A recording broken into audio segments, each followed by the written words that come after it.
Bonjour, bonjour, bonjour à tous et tous. Dans ce très joli décor de je ne sais où, parce que je ne me rappelle plus le nom, c'est pas grave. Et bienvenue dans mes promenades et mes lectures. Je ne sais pas quel jour on est. Ça n'a pas d'importance parce que j'ai décidé d'être dans l'ici et maintenant. Alors, peut-être que je vais me reculer un petit peu parce que le vent s'est quand même levé. Regardez ce joli décor et regardez pour ma première balade de printemps qui est au rendez-vous. Monsieur Soleil, j'ai beaucoup de chance, donc j'ai fait de la marche et je suis tombée sur ce merveilleux décor. Je me suis bien entendu offert le luxe d'une magnifique méditation et je m'offre le luxe d'une vidéo instant de lecture avec vous. Alors, un texte de Jeff Foster. J'en ai déjà mis sur la chaîne.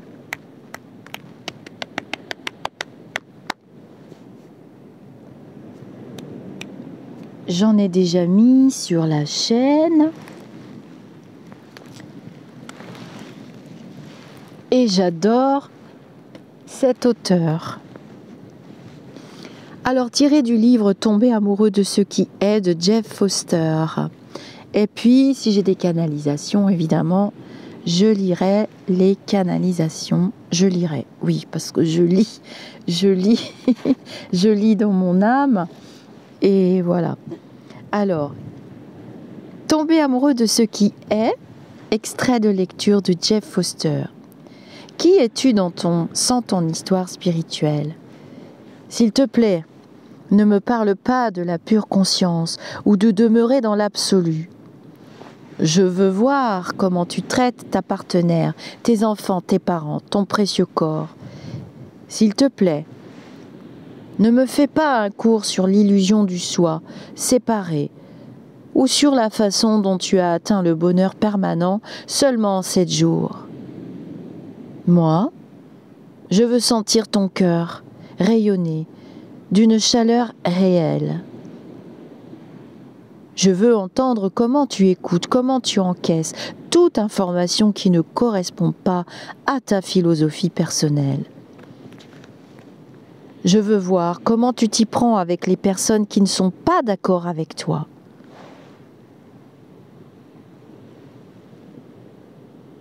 Alors déjà, cet extrait de texte, je vais quand même vous situer Jeff Foster.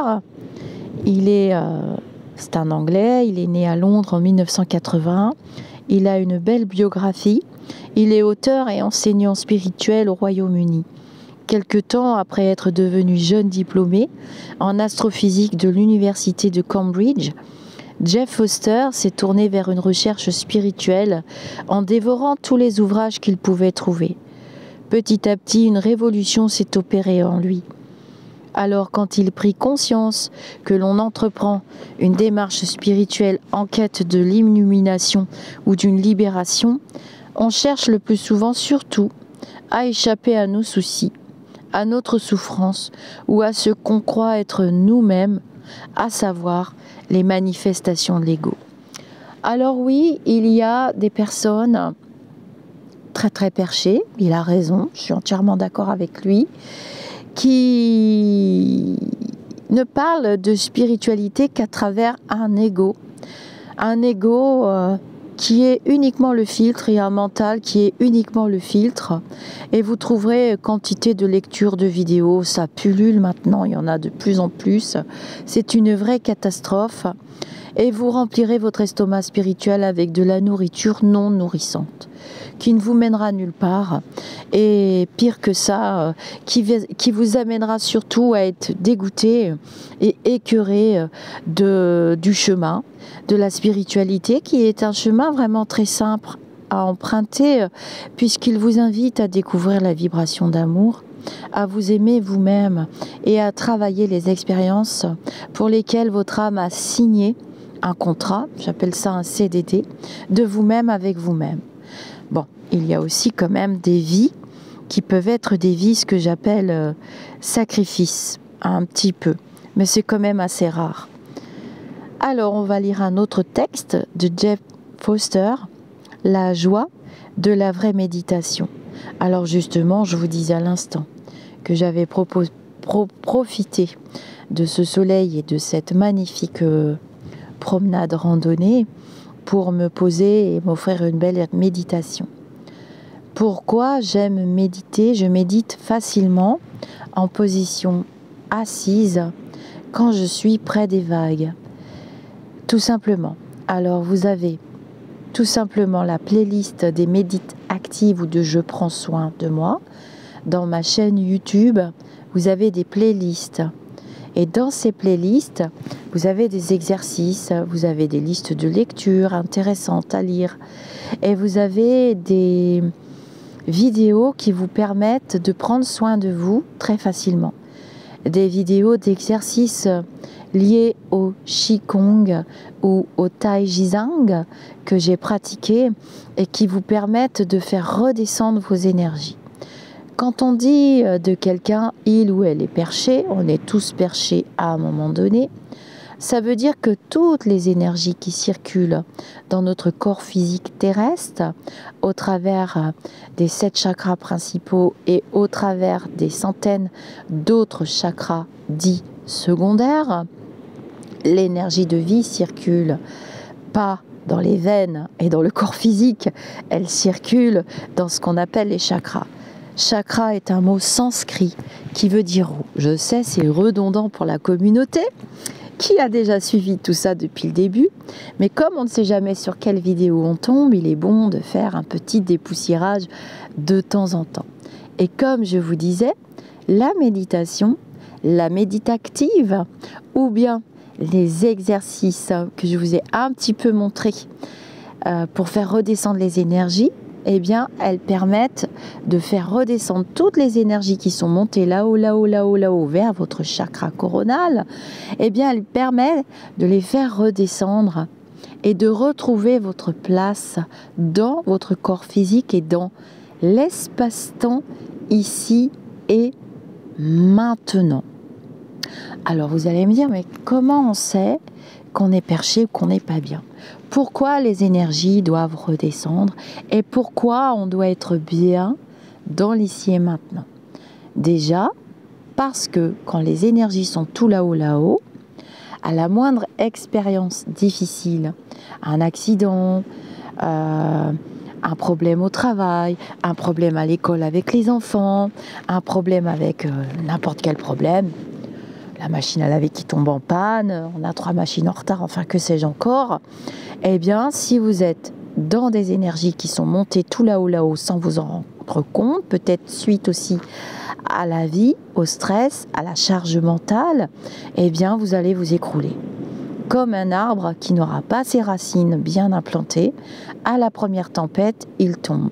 Eh bien, c'est la même chose. Vous allez vous mettre à pleurer, vous n'allez pas vous sentir capable d'affronter la situation, vous allez chercher vos clés partout, vous n'allez pas trouver le numéro d'urgence, vous allez faire n'importe quoi avec le dosage des médicaments, enfin, bref, vous ne serez pas ancré. Or, la pratique de la méditation, prendre soin de vous, c'est aussi prendre soin des autres et être capable d'agir dans l'ici et maintenant et faire face à toutes les situations à peu près sereinement. Ça vous permet aussi d'utiliser un langage populaire qui dit garder son sang-froid. C'est un petit peu le même principe pour vous mettre les choses simplement avec des mots simples. Et la spiritualité New Age, malheureusement, c'est ce que disait Jeff Foster dans son début de texte, nous entraîne sur des chemins où il y a trop de livres, de je vais t'apprendre à être heureux, je vais te donner les recettes du bonheur, je vais te donner les clés du secret de tes énergies. Il n'y a pas de secret. On doit prendre soin de soi au quotidien et ça passe forcément par le corps physique qui est notre véhicule. Est-ce que ça vous viendrait à l'idée de prendre une bagnole toute rouillée, un petit peu âgé, parce qu'on avance tous en âge, tout rouillé, très mal en point, qui tourne mal, qui démarre une fois sur 10, qui fait teuf teuf teuf, qui a des fuites d'huile, qui a des fuites partout. Est-ce que ça vous viendrait de prendre cette voiture pour faire le Paris-Dakar ? Vous savez très bien que vous n'irez pas bien loin. Mais c'est pareil, prendre soin de ses énergies, prendre soin de son corps physique, ça peut passer par des séances de méditation et des séances de bien-être. Ça peut passer par des bains magiques avec du gros sel, des petites bougies. Ça peut passer par du temps où on s'allonge, on lit un bon livre, on regarde une bonne émission très nourrissante ou tout simplement on regarde le mouvement des vagues. Et quand on regarde le mouvement des vagues, qu'on se connecte à leur énergie ou bien aux énergies de la nature tout simplement, alors dans ce cas, les énergies recommencent à circuler dans les chakras et les énergies qui sont montées tout là-haut et qui vous déstabiliseront à la première tempête vont redescendre vers la terre et vers le chakra racine et vers les chakras qui sont sous les pieds. Et dans vos mains, vous pouvez méditer avec les paumes des mains tournées vers le ciel ou avec les paumes des mains posées sur votre chakra du cœur. Ou bien laissez vos paumes de main aller se poser sur les chakras où elles iront se poser tout à fait naturellement. Il n'y a pas de recette magique. Si moi j'ai pu le faire, tout le monde peut le faire. Je vous le dis, mes amis d'ici ou d'ailleurs, et je vous le répéterai tout le temps, aussi longtemps que je serai présente sur notre chaîne Au-delà du spirituel. Ce n'est pas ma chaîne. C'est un outil qui appartient à une société qui s'appelle Google et qui nous permet d'échanger d'âme à âme, de cœur à cœur, et les énergies circulent. Les énergies n'ont pas de frontières, elles n'ont pas de limites, qu'elles soient bonnes ou qu'elles soient mauvaises. D'ailleurs, on est capable de ressentir les mauvaises énergies, puisque ça fait comme une sorte d'émotion qui viennent se loger dans votre chakra sacré, solaire et cœur. Et quelquefois, on en a le souffle coupé et on ne peut même pas parler. Donc ça bloque le chakra de la gorge, quelquefois. Mais quand ce sont de bonnes vibrations, alors il ne faut pas hésiter à les utiliser et à s'en servir.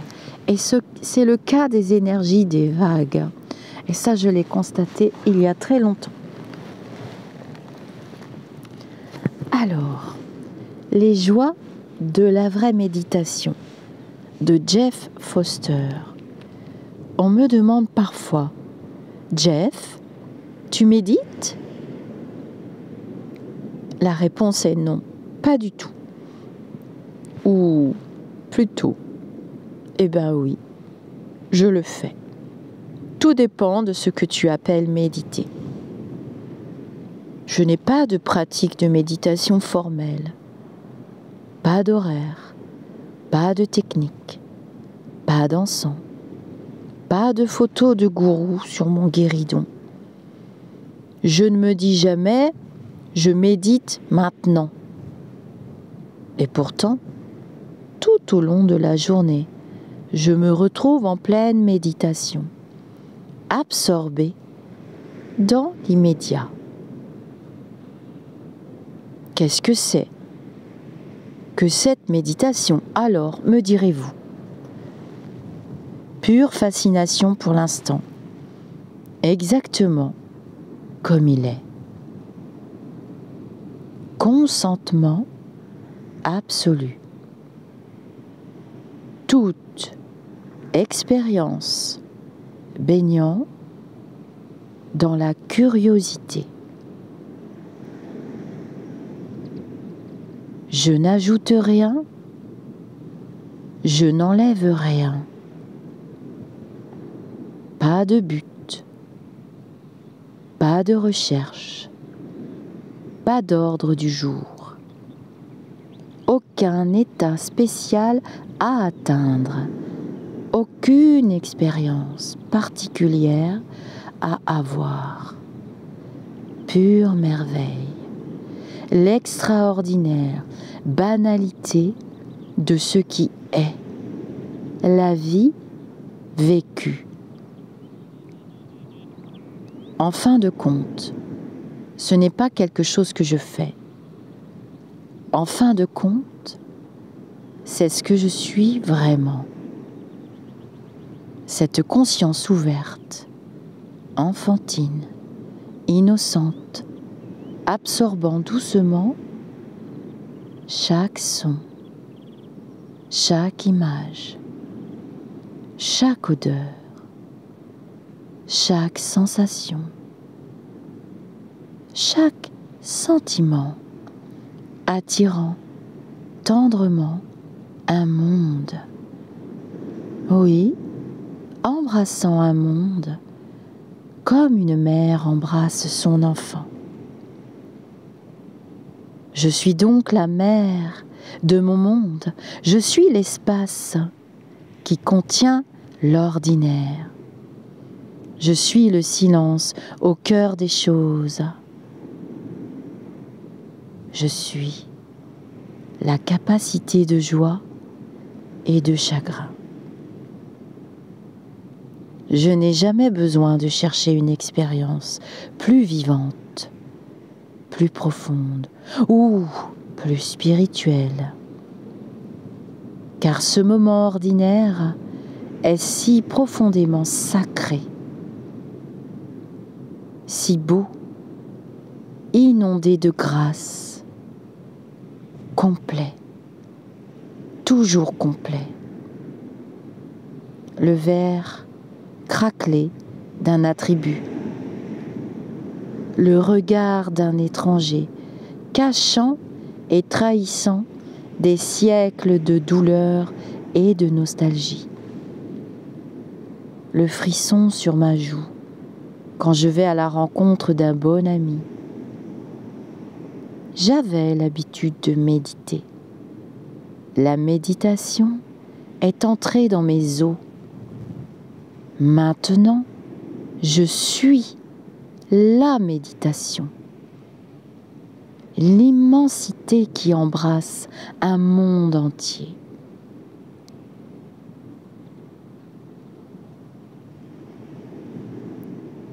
Alors voilà pour ce très beau texte lié à la méditation. En fait, méditer, ce n'est pas méditer en s'imposant une heure, une situation, comme Jeff Foster le décrit dans ce magnifique texte. C'est être absorbé dans l'immédiat, c'est être absorbé dans l'ici et maintenant, c'est accueillir les bruits, accueillir le mouvement de la vie. La méditation ne s'apprend pas. La méditation se vit. La méditation s'impose à nous au moment où le cœur, le corps et l'âme la réclament. Elle nous aspire.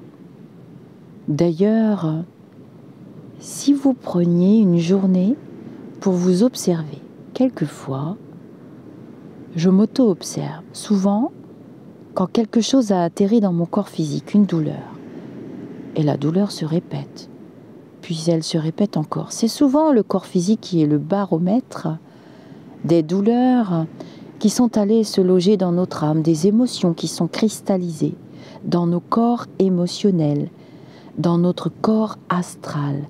Vous avez peut-être déjà entendu ce mot pour la plupart d'entre vous. Et quand les émotions sont cristallisées, quand elles ne sont pas gérées, quand elles ne sont pas évacuées, elles tombent dans le corps physique. Et alors là, c'est l'alerte suprême et c'est déjà un petit peu tard, mais jamais trop tard. Alors, ce que je fais personnellement, c'est que je me mets en auto-observation. Toute seule, moi, oui, toute seule. Je me mets en auto-observation et je me dis, qu'est-ce que j'ai pas entendu? Qu'est-ce que j'ai pas fait? Pourquoi mon corps hurle? Pourquoi j'ai voulu échapper à quelque chose que je devais affronter pour vivre mes expériences terrestres, une fois pour toutes et toutefois pour une, puisque c'est ce que nous sommes venus faire ici, dans cette incarnation, vivre des expériences. Joyeuses aussi, mais tristes souvent ou difficiles. Ce sont elles qui sont les plus nourrissantes et les plus enrichissantes et les plus glorifiantes aussi pour notre âme. J'utilise ce mot parce qu'il faut bien utiliser un mot pour que vous puissiez comprendre et que je puisse comprendre moi aussi.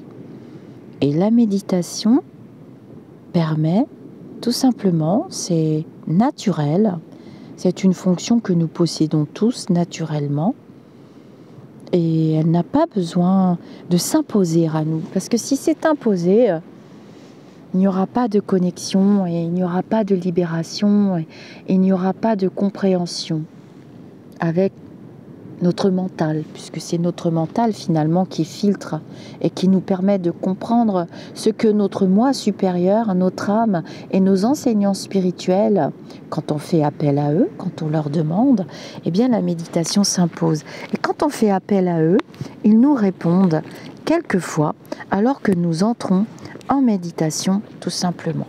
Et si vous vous auto-observez, j'en reviens au début, on va se promener un petit peu. J'en reviens au début.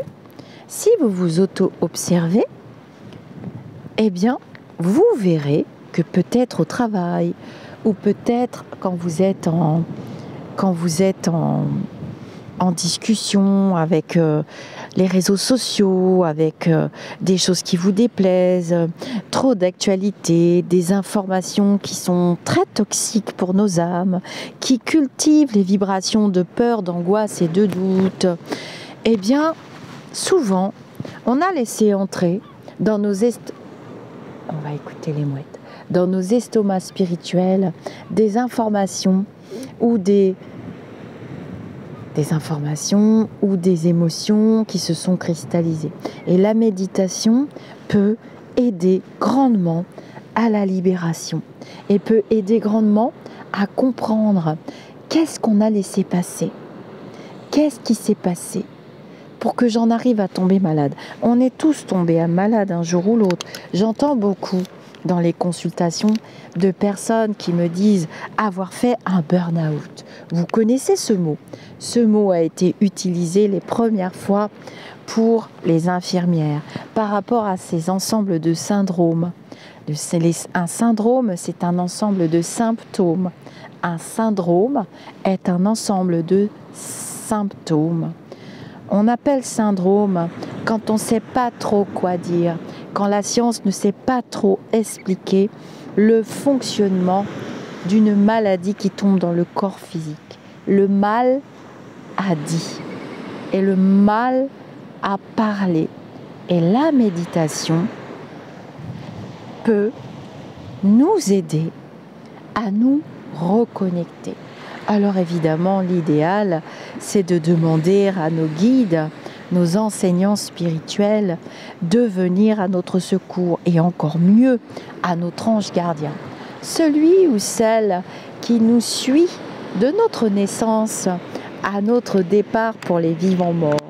J'aime beaucoup cette expression, vous la connaissez maintenant, qui a été posée par Madame Catherine Roumanoff dans son livre édité aux éditions Le Lotus et l'Éléphant, Le Bureau des âmes. Je vous ai fait des instants de lecture de ce livre magnifique qui est très nourrissant et très enrichissant et qui ne parle pas de spiritualité New Age et de spiritualité chamallow. La spiritualité, la vraie, ce n'est pas du chamallow. Ce n'est pas cette espèce de produit chimique que vous allez mettre dans votre corps et je vais bien, tout va bien. Alors pour ce mot burn-out qui a été posé à propos des infirmières, des personnels soignants qui étaient complètement usés. Nous sommes tous un jour passés par des phases où nous sommes très bas en vibration, puisque tout est vibration aussi. Et donc la méditation est vraiment quelque chose de naturel, parce que vous allez le ressentir, que vous n'êtes pas bien, que vous n'êtes pas très présent. Vous avez ces sortes d'absences lorsque vous vous accorderez du temps pour rentrer en méditation profonde, surtout si vous avez demandé l'aide de vos enseignants spirituels, eh bien vous allez le ressentir et vous pourrez même revenir avec des messages absolument magnifiques. Et la méditation, c'est quelque chose de naturel. Alors oui, quand vous vous mettez en auto-observation, eh bien, vous allez vous rendre compte de ce qui s'est passé. Ça viendra naturellement à vous. Vous allez vous rendre compte de tout ce que vous avez accepté. Et c'est souvent le doute qui s'impose.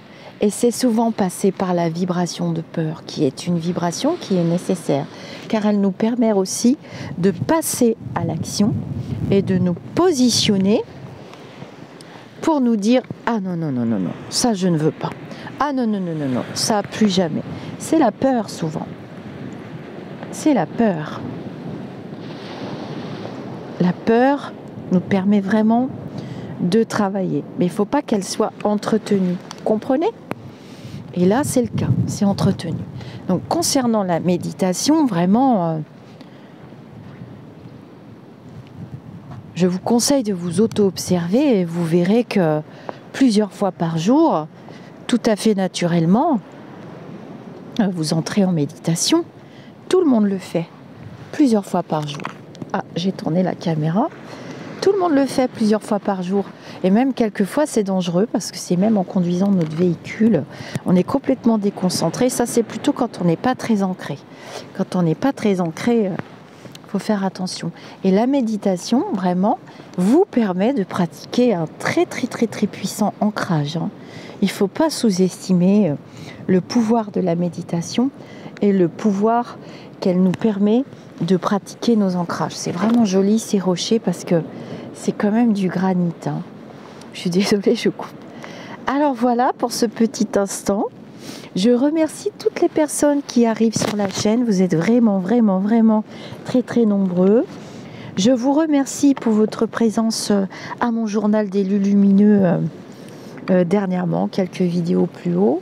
C'était vraiment très sympathique. J'ai passé un bon moment avec vous.